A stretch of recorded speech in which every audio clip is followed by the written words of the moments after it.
আসসালামু আলাইকুম। এই স্টার ব্রিজের লাইটিংটা কেমন হয়েছে কমেন্টে জানাবেন। তো একটা রেস্টুরেন্টের ব্রিজের লাইটিংটা কেমন হয়েছে কমেন্টে জানাবেন। এটার লোকেশন হচ্ছে বিক্রমপুর, মানে মুন্সিগঞ্জ যেটা বলি আমরা ওইখানে।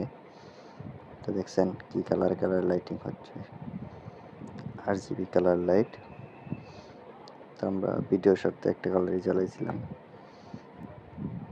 4-5টা ঘুরে ভিডিও করতেছি। তো দেখেন কালারটা কেমন হয়েছে বা ব্রিজটা কেমন হয়েছে কমেন্টে জানাবেন। পেজটা অবশ্যই ফলো করে দিবেন এরকম আরও ভিডিও পেতে।